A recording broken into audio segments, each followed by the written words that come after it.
কিন্তু রব্বুল আলামিন থেকে লা তাখফা মিনকুম খাফিয়া, আল্লাহর কাছে কোনো কিছু লুকিয়ে রাখা যায় না, সব কিছু জানছেন। এটি আমাদের আকীদা, এটি আমাদের বিশ্বাস। আকীদা এই জন্য মানুষের সার্বিক ক্ষেত্রে দু চারটি বিষয় নয় যে আমরা মাজারে যাই না, আমরা পীর ধরি না, তো আমরা মিলাদ করি না, এই দু চারটি হাতে গোনা আকীদা, এই আকীদা সহি আকীদা শুধু নয়, সার্বিক জীবনে আকীদা, সার্বিক জীবনে আকীদা, যা আল্লাহ সম্পর্কে বলা হয়েছে, যা রাসূল সম্পর্কে বলা হয়েছে, যা কোরআন সম্পর্কে, দিন সম্পর্কে, আখিরাত সম্পর্কে বলা হয়েছে। আখিরাতে হাসর মাঠে হাজির হইতে হবে, আছে কি নেই? হাজির হয়ে প্রথম যা হিসাব হবে তা হচ্ছে সালাত, ঠিক না? সালাত সম্পর্কে প্রথম যা বিচার হবে তা হচ্ছে খুনের কেস, মারামারির কেস, খুনের সাথে জড়িত, সে সরাসরি অথবা পরোক্ষভাবে মদদ জগিয়েছে, চক্রান্ত করেছে, কুপরামর্শ দিয়েছে, পরিচিত করেছে, মানুষকে নামিয়ে দিয়েছে মারামারি করার জন্য, সব শামিল তাতে। এই বিষয়গুলি আমাদের জানতে হবে এবং এগুলো আকীদার বিষয়, তো আমলের বিষয় নয়, আকীদার বিষয় আগে। সমস্ত আমলের আগে হচ্ছে আকীদা, ধর্মীয় বিশ্বাস। আলাম ইয়ালাম বিআন্নাল্লাহি, আর মানুষ কি জানে না, বিশ্বাস করে না যে আল্লাহ সব কিছু দেখছেন রব্বুল আলামিন। হাদিসটি শোনাই, হাদিসটি ইবনে মাজার হাদিস। হাদিসের প্রসিদ্ধ কিতাব কয়টি? 6টি। আমাদের দেশে সেহা সিত্তা বলে, 6টি সহি, 6টি সহি নয়, তবে কুতুব সিত্তা বা 6টি মূল হাদিস। হাদিসের অনেক গ্রন্থ রয়েছে, তার মধ্যে 6টি মূল গ্রন্থ, গুরুত্বপূর্ণ গ্রন্থ, বুখারী, মুসলিম, আবু দাউদ, নাসাই, তিরমিজি, ইবনে মাজাহ। 6টি সহি এই জন্য নয় যে বুখারী মুসলিম ছাড়া বাকি হাদিসগুলোতে সহিও আছে, জয়ীফ দুর্বলও আছে, আর কিছু জালও আছে। ইবনে মাজাহ, তিরমিজিতে এগুলোতে জাল হাদিসও আছে, ব্যক্তিহীন হাদিসও কিছু আছে, আবু দাউদ, নাসাইতে। তো এই ইবনে মাজার হাদিস, হাদিসটি কিন্তু সহি। আল্লামা আলবানী রাহমাহুল্লাহ হাদিসটিকে সহিহুল জামির 5028 নম্বর হাদিস, হাদিসটিকে সহি বলেছেন।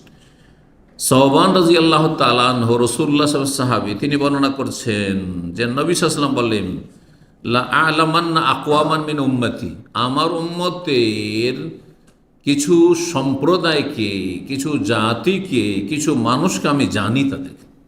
তাই নবী সাল্লাল্লাহু আলাইহি ওয়াসাল্লামকে জানিয়ে দেওয়া হয়েছে তাদের সম্পর্কে, যারা গোপন পাপে লিপ্ত, লুকিয়ে লুকিয়ে মানুষের চোখে ধুলো দিয়ে, বাহ্যিক মুসল্লি, বাহ্যিক একবারে হাফেজে কোরআন, আলেমে দ্বীন, আর কারি সাহেব, আর হাজি গাজী, আর তারপরে বড়ই নেক, তাহাজ্জুদ গুজার, সোমবার বৃহস্পতি রোজা রাখে, 6 সওয়ালে রোজা রাখে, আর কত নেক আমল করে, বাহ্যিক অনেক আমল করে, কিন্তু তাদের ভিতরের অবস্থা খুব খারাপ, গোপন পাপ তাদের জীবনে রয়েছে। লা আ'লামান্না আকওয়ামান মিন উম্মতি, আমার উম্মতের বেশ কিছু সম্প্রদায়কে, কওমের বহু বচন আকওয়াম, বহু জাতীয় হইতে পারে, বহু মানুষ আছে যাদেরকে আমি জানি। ইয়াতুনা ইয়াউমাল কিয়ামাতি বিহাসানাতিন আমসালা জিবালে তিহামা, তারা হাসরের মাঠে আসবে সর্বহারা, নিঃস্ব হয়ে নয়, যে নেকি নেই, কোনো নেকি করেনি এমন নয়। তারা কিয়ামতের দিন এত পরিমাণ বেশি নেকি নিয়ে আসবে, হাসানাত, যেসব নেকির পরিমাণ হবে এক একজনের আমসালা জেবালে তেহামা, তেহামা অঞ্চল যে আরব এলাকায় রয়েছে, আরব দেশে রয়েছে, আরব দেশের তেহামা অঞ্চলের যে পর্বত আর পর্বতমালা, শুধু একের পর এক, পাহাড় আর পাহাড়, সেসব পাহাড় পর্বত পরিমাণ নেকি নিয়ে আসবে। সুবহানাল্লাহ, একটি পাহাড় সমান নয়, শুধু ওহদ পাহাড় কথা বলা হয়নি, তেহামা এলাকায় শুধু পাহাড় আর পাহাড়। আপনি যখন মক্কা থেকে সফর করবেন, আপনি তায়েফের দিকে, পাহাড় আর পাহাড়, তাই না? মক্কা থেকে মদিনার দিকে যাচ্ছেন, পাহাড় আর পাহাড়, ঠিক কিনা? এইরকম আরবের বেশ কিছু অঞ্চল রয়েছে, পাহাড় আর পাহাড়। তো তেহামা অঞ্চলের যে বহু পাহাড় পর্বতমালা রয়েছে, সেসব পাহাড় পর্বত পরিমাণ নেকি নিয়ে হাসর মাঠে হাজিরা। নেকির অভাব ছিল না তাদের। দুনিয়াতে নেকি অনেক সঞ্চয় করেছে, ফরজ, ওয়াজিব, নফলের অনেক নেকি করেছে। ফায়াজালুল্লাহ হাবা মানসুরা, তাদের এই পাহাড়, বহু পাহাড় পর্বত সমপরিমাণ নেকিগুলিকে আল্লাহ রাব্বুল আলামিন ধূলি কণার মতো করে উড়িয়ে দেবেন। হাবা মানসুরা, বিক্ষিপ্ত ধূলিকণা। ধূলিকণা তো ধুলা, তাই না? কিন্তু হাওয়া বলা হয় যেগুলি আপনি রোদ্রের সময় জানালা যদি খুলে রাখেন তো জানালায় দেখবেন যে মনে হচ্ছে শুধু গর্দা উঠছে, ধুলো উঠছে, তাই না? আসলে ধুলো টুলো নেই, একটু ধুলো পাবেন না, পাবেন? কিন্তু দেখতে চোখে কি মনে হচ্ছে যে শুধু ধুলো আর ধুলো। এইভাবে তাদের বহু পাহাড় পর্বত সমপরিমাণ নেকি নিজে তারা হাসর মাঠে হাজির হবে, সেগুলিকে আল্লাহ কি করবেন? ধূলি কণার মতো উড়িয়ে দেবেন, বিক্ষিপ্ত করে। বিক্ষিপ্ত ধূলি কণাকে একত্রিত করা যায় না। এক জায়গায় যদি ধুলো বালির পাহাড় থাকে তাহলে তো ঠিক আছে, কিন্তু বিক্ষিপ্ত হয়ে গেলে আর জমা করা যায় না। কালা সওবান ইয়া রাসূলুল্লাহ, সওবান সাহাবী বললেন, হে আল্লাহ রাসূল, সিফহুম লানা জাল্লিহিম লানা, তাদের বর্ণনা আমাদের সামনে পেশ করুন। তারা কারা, কোন ধরনের লোক তারা? জাল্লিহিম লানা, আমাদের সামনে বিষয়টি সুস্পষ্ট করুন, স্পষ্ট করে তুলে ধরুন। বুঝতে পারলাম না যে পাহাড়, বহু পাহাড় সমপরে নেকি নিয়ে আসবে, আর সেই সমস্ত নেকিকে আল্লাহ রাব্বুল আলামিন তাদেরকে এমন সর্বহারা নিঃস্ব করে দেবেন যে সমস্ত ধূলিকণার মতো শেষ হয়ে যাবে। কেন আমাদের সামনে বিষয়টি সুস্পষ্ট করেন? আল্লাহ না কুনা মিনহুম ওয়া নাহনু লা না'লাম, আমরা অজ্ঞাত অবস্থায় না জানার কারণে যেন তাদের দলে শামিল হয়, আমরাই সেই ক্যাটাগরির না হয়ে যাই।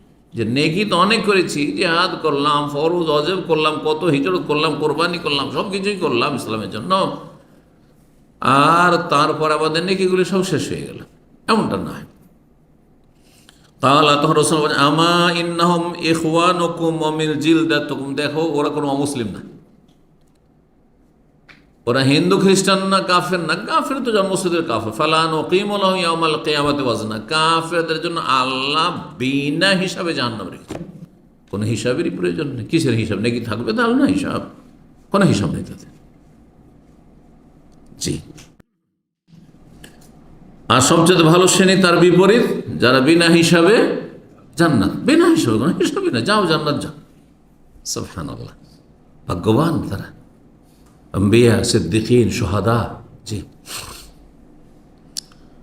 আল্লাহর দিনের নিষ্ঠার সাথে, ইখলাসের সাথে যারা খেদমত করেছে, হ্যাঁ, সে অর্থ দিয়ে খেদমত হোক, এলেম দিয়ে, জরুরি নয় যে এর শুধু এলেম দিয়ে আলেম হইলেই না। কেউ তার অর্থ ছিল, এলেম ছিল না, কিন্তু অর্থ দিয়ে ইসলামের খেদমত করেছে। কেউ তার বিদ্যা বুদ্ধি দিয়ে, তার টেকনোলজি দিয়ে, আজকাল সায়েন্স টেকনোলজির যুগ, হ্যাঁ, তার সে যান্ত্রিক যোগ্যতা, এই যে যান্ত্রিক সভ্যতার যুগে সেই যোগ্যতা দিয়ে ইসলামের খেদমত করেছে, যেটা হয়তো অনেক আলেম দ্বারা হয়তো না, হয়তো তার কাছে এলেম আছে, কিন্তু সেটা সারা দুনিয়ার ঘরে ঘরে আর পকেটে পকেটে, হ্যাঁ, পৌঁছে দেওয়ার মতো ব্যবস্থা হয়তো না। এই কাজগুলি জানা হয়তো করেছে। আল্লাহ রাব্বুল আলামিন এমনও মানুষ, বহু মানুষ হবে যাদেরকে বিনা হিসাবে জান্নাত দেবেন, আর অসংখ্য মানুষ হবে, বরং অধিকাংশ মানুষ হবে তাদের বিনা হিসাবে জাহান্নাম। কাদের? যাদের মূল জান্নাতে যাওয়ার চাবি নেই, লা ইলাহা ইল্লাল্লাহ, তাওহীদ নেই, শিরকি জীবনযাপন করে চলে গেছে, মুশরিক হয়ে দুর্গা পূজা করে চলে গেছে। কেউ দুর্গায় ধর্ণা দিয়েছে, কেউ দরগায় ধর্ণা দিয়েছে, কেউ তৃতীয়বাদ বিশ্বাসী খ্রিস্টান, কেউ ইহুদ, জি, কেউ নাস্তিক, কেউ মাজারপন্থী। আর সে অবস্থায় দুনিয়া থেকে চলে গেছে বিনা তবা নসিব হয়নি হতভাগাদের, বিনা হিসাবে জাহান্নাম। এরা কারা? যারা অনেক নেকি নিয়ে হাসর মাঠে হাজির হয়েছে, না জেনে তাদের দলে যেন শামিল না হই। বলে দেন নবী সাল্লাল্লাহু আলাইহি ওয়াসাল্লাম, আমা শোনো, ইন্নাহুম ইখওয়ানুকুম, তারা তোমাদেরই ভাই, মানে তোমাদের মুসলিম ভাই, তারা অমুসলিম না। অমিন জিলদাতিকুম, তোমাদের স্বজাতি, তোমাদের স্বজাতি। আরব হলে আরব জাতি, আর বাঙালি হলে বাঙালি মুসলিম, হ্যাঁ, মুসলিম জাতি। আর আসল জাতি হচ্ছে ইসলামের জাতীয়তা, মুসলিম জাতি। তোমাদের মতোই তারা মানুষ, ইয়াজুজ মাজুজের বংশ না, তোমাদের ভাই দিনী ভাই তোমাদের মুসলিম এবং তোমাদের মতোই মানুষ তারা। ওয়ায়াখুযুনা মিনাল লাইলি কামা তাখুযুন, তারা রাতে তাহাজ্জুদ পড়তো যেমন তোমরা তাহাজ্জুদ পড়ছো। সাহাবায়ে কেরাম যেমন তাহাজ্জুদ পড়ছেন, ওরা তাহাজ্জুদ গুজার ছিল এরা, এই জন্য এত নেকি সঞ্চয় করে গেছে। কিন্তু সমস্ত নাকি কি হয়েছে? ধূলিকণার মতো উড়িয়ে দেওয়া হয়েছে।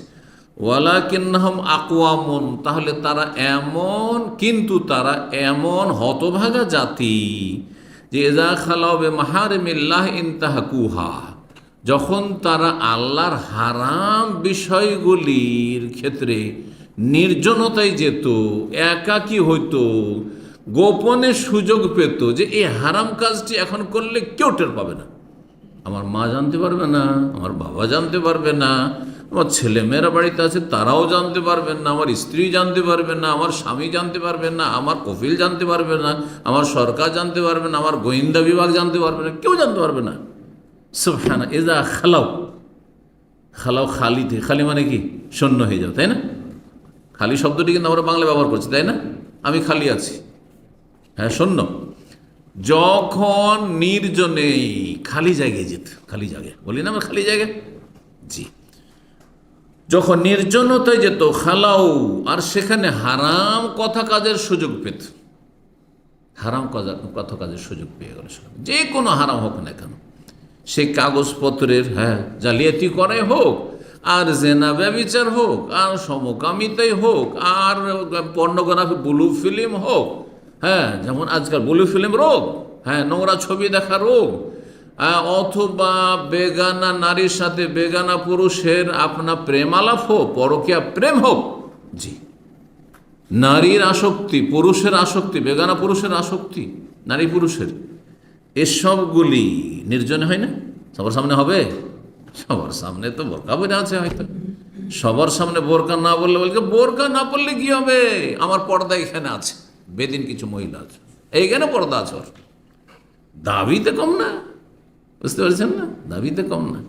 এরা বেশি বদ প্রকৃতির, যে যত বেশি বদ প্রকৃতির, আমাদের সমাজে একটা কথা আছে না, চোরের মায়ের বড় গলা, বুঝতে পারছেন না?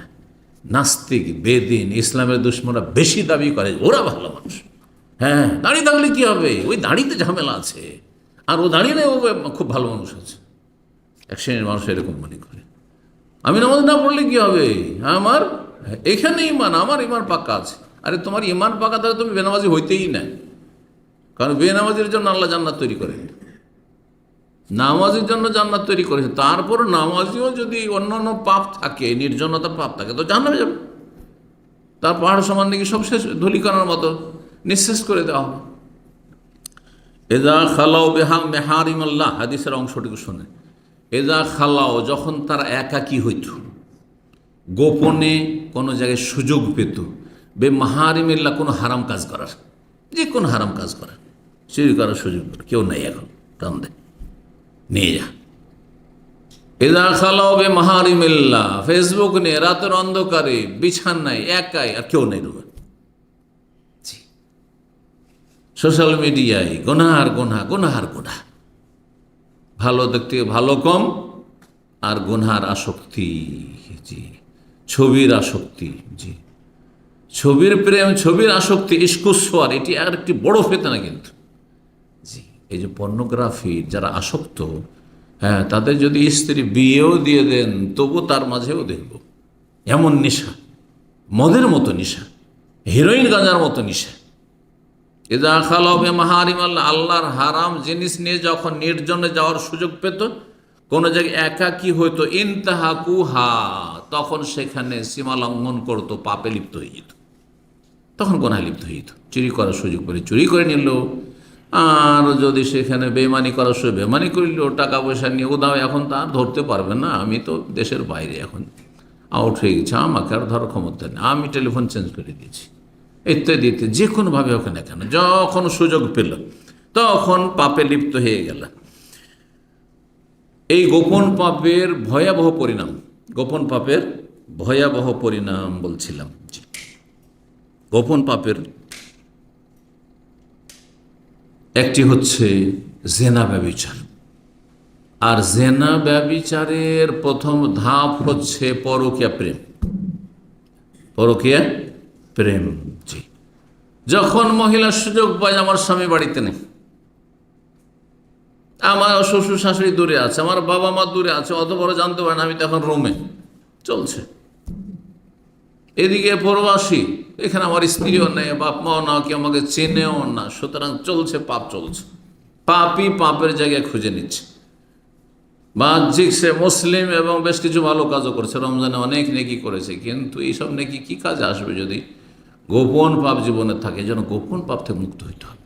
গোপন পাপ থেকে মুক্ত হওয়া হচ্ছে ইখলাস, নিষ্ঠার বাস্তব প্রমাণ। আমার কথাটি বুঝলেন?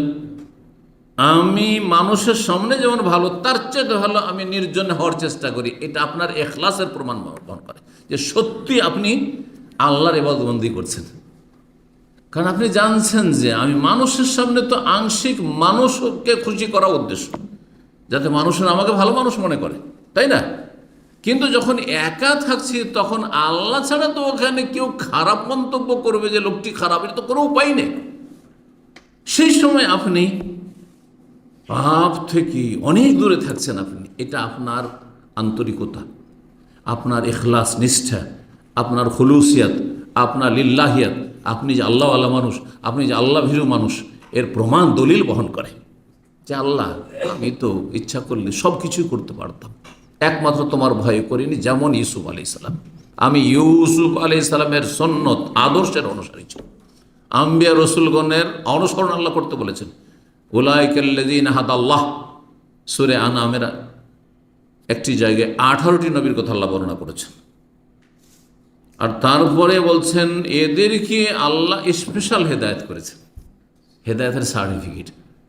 সুতরাং ফাবে হোদাহ মুক্তাদে, শেষ নবী সাল্লাল্লাহু আলাইহি ওয়াসাল্লামকে আল্লাহ বলছেন, মুহাম্মদ সাল্লাল্লাহু আলাইহি ওয়াসাল্লাম বলছেন, এবং পরোক্ষে আমাদেরকে বলা হচ্ছে সকলকে যে এই 18 জন নবীর হেদায়েতের ইক্তেদা করো, মানে অনুসরণ করো। যেমন ইমামের ইক্তেদা বলি আমরা, ইমামের পিছনে অনুসরণ করা, ইক্তেদা মানে ফাবে হোদাহ মুক্তাদে, এই 18 জন নবীর আদর্শের তরিকার হেদায়েতের অনুসরণ করা, তাদের পথের পথিক। তাদের অন্যতম ইউসুফ আলাইহিস সালাম। ইউসুফ আলাইহিস সালাম রাজ পরিবারে রানীর সাথে ব্যভিচার করার সুযোগ পেয়েছেন, কিন্তু কি বলেছেন? মাআযাল্লাহ, আল্লাহ আমাকে রক্ষা করুন, আল্লাহ আমার হেফাজত করো, আল্লাহর কাছে পানা চাইছি, আশ্রয় চাইছি এ অনিষ্ট থেকে, ব্যভিচার থেকে। ইন্নাহু রব্বি, সেই তো আল্লাহ, 7 আসমান 7 জমিনের রব, আরশের মালিক। আহসানা মাসওয়ায়ে, তিনি আমাকে কত ভালো জায়গা দিয়েছেন। আমি তো কূপে পড়েছিলাম, আমার সৎ ভাইরা তো কূপে আমাকে নিক্ষেপ করেছিল, এবং ভেবেছিল যে এখানেও মরেই যাবে, ও শেষ হয়ে যাবে, আর জীবনেও সাথে দেখা হবে না। কল্পনা করতে পেরেছিল যে একসময় তার সামনে আমাদেরকে দাস হয়ে, গোলাম হয়ে, অসহায় হাজির হইতে হবে?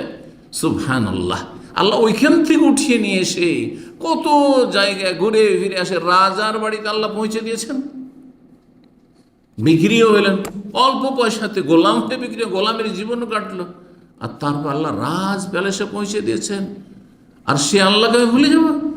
চিন্তা করুন তো, আপনি আমি কত দুর্বল ছিলাম, কত মূর্খ ছিলাম, হ্যাঁ, কত অসহায় ছিলাম। না ছিল পয়সা, না ছিল এলেম, না ছিল বিদ্যা বুদ্ধি, না ছিল বিদেশ, কোনো কিছুই ছিল না।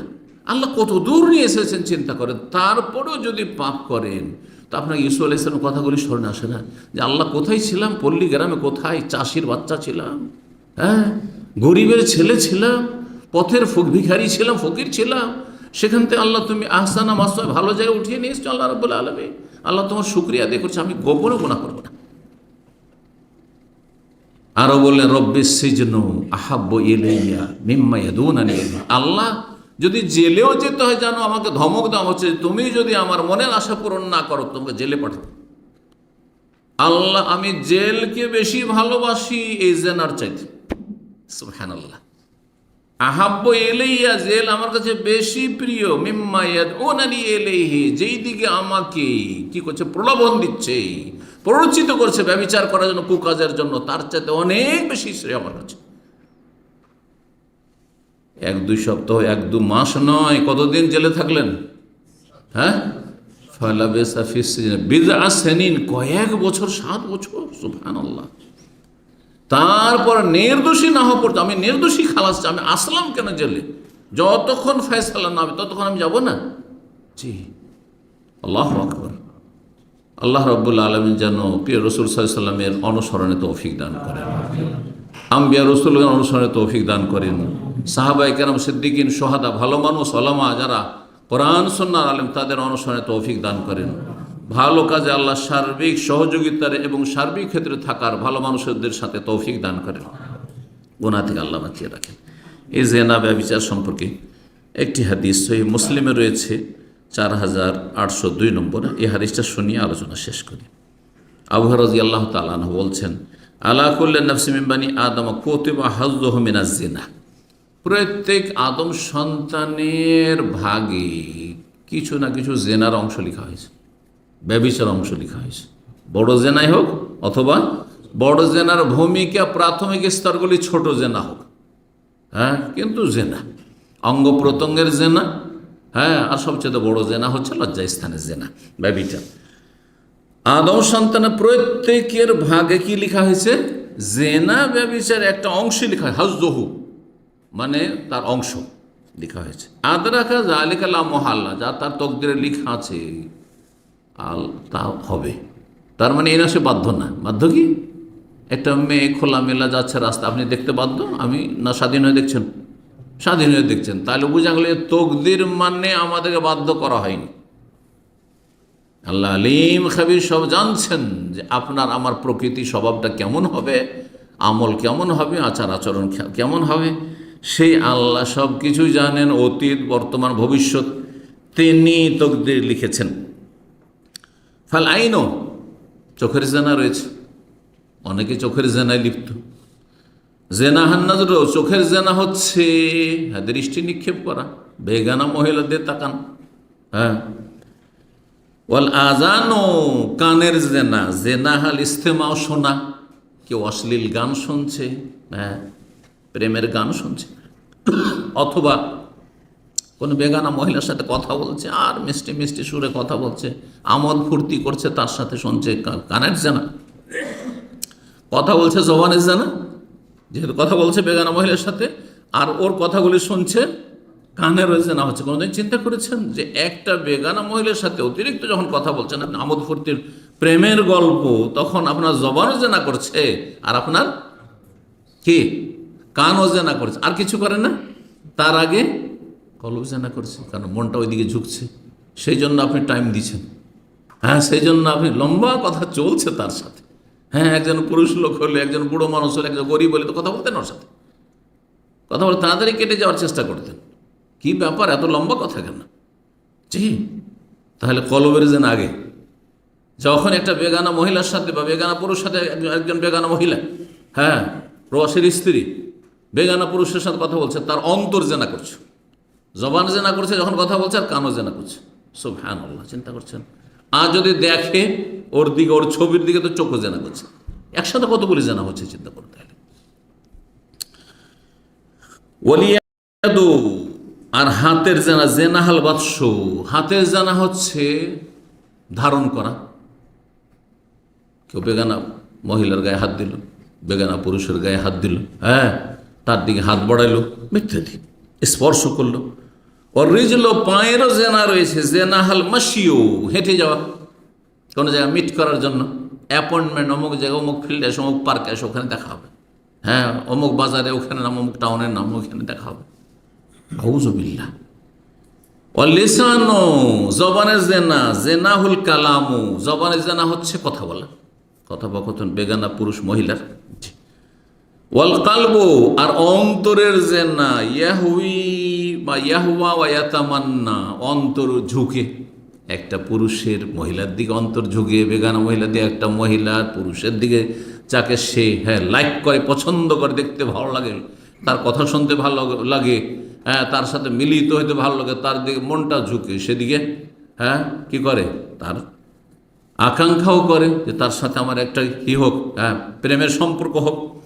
ওয়ায়ুসাদ্দিকু যালিকা ওয়া ইউকাযযিবুল ফারজু, আর লজ্জা স্থান এটার বাস্তবায়ন করে অথবা অপারগ হয়ে যায়। যখন এই সব জেনাগুলোতে লিপ্ত হয়ে যায়, কয়টি জিনিসের জেনা বললেন রাসূলুল্লাহ সাল্লাল্লাহু আলাইহি সাল্লাম? প্রথম বললেন চোখের জেনা, তারপরে কানের জেনা, হাতের জেনা, পায়ের জেনা, জবানের জেনা, কলবের অন্তরের জেনা। এই 6 জেনার পরে তখন কি হয় যায়, এগিয়ে চলে যায় মানুষ। এগিয়ে চলে যাওয়ার পরে নারী পুরুষের তখন কি হয়ে যায়, শারীরিক সম্পর্ক নোংরামি বড় জেনা লিপ্ত হয়। আর না হলে চেষ্টা করলো কিন্তু সেখানে গিয়ে ব্যর্থ হলো, কিন্তু চেষ্টা করে ব্যর্থ হইলেও সে জেনাকারী, কারণ সে যদি ব্যর্থ না হইতো তাহলে জেনায় লিপ্ত হয়ে যেত, বড় জেনায় লিপ্ত, সে অতটা গুনাহ হইল। তো নির্জনতার গুনাহ মানুষকে বিভিন্ন রকম নির্জনতার গুনাহে লিপ্ত করে। তার মধ্যে গুরুত্বপূর্ণ একটি নিকৃষ্ট নোংরা বদচরিত, সেটা হচ্ছে পায়খানায় বসা। পায়খানায় মৌমাছি বসে না, কে বসে? নোংরা মাছিগুলো বসে। নোংরা মাছিগুলো পায়খানাতে, যত নোংরা জায়গা, যত গন্ধ সেখানে বসবে। মাছি যখন ভ্যান করে, যেসব এলাকায় মাছি আছে, মাছি কোথায় ভ্যান করে? খালি নাকের কাছে। কেন খেয়াল করেছেন, কে করেন নাই? হ্যাঁ, যেখানে ময়লা আছে, গন্ধ আছে, সেখানে গিয়ে মাছি ভ্যান করবে। না, মৌমাছিও ফুলের কাছে যাবে। তো যারা সৎ চরিত্রের মানুষ, হ্যাঁ, যারা আল্লাহ ভীরু মানুষ, যারা চরিত্রবান মানুষ, তারা স্ত্রীর কাছে যাবে, স্ত্রীর সাথে খুব প্রেম করবে, স্বামীর সাথে খুব প্রেম করবে, আনলিমিটেড, জি, যতটা আল্লাহ জায়েজ করেছেন, একমাত্র মাসিক অবস্থা ছাড়া, তাই না? জি, আল্লাহ রাব্বুল আলামিন যেন আমাদেরকে হালালকে হালাল মনে করার তৌফিক দান করেন, হারামকে হারাম মনে করার তৌফিক দান করেন, হারাম থেকে বেঁচে থাকার তৌফিক দান করেন, গোপন পাপ থেকে আল্লাহ বাঁচিয়ে রাখেন। বিশেষ করে যারা 5 ওয়াক্ত নামাজি, সহি আকীদা মানহাজের মানুষ আর ভালো মানুষ হয়ে চলার চেষ্টা করছেন, তারা অনেকটা এগিয়ে আছেন, তাদের জন্য দোয়া করব এবং তাদেরকে আল্লাহ যেন তৌফিক দান করে, তাদেরকে নসিহত করব, উপদেশ দেব যে আপনারা এই গোপন পাপ থেকে খুব সজাগ থাকবেন।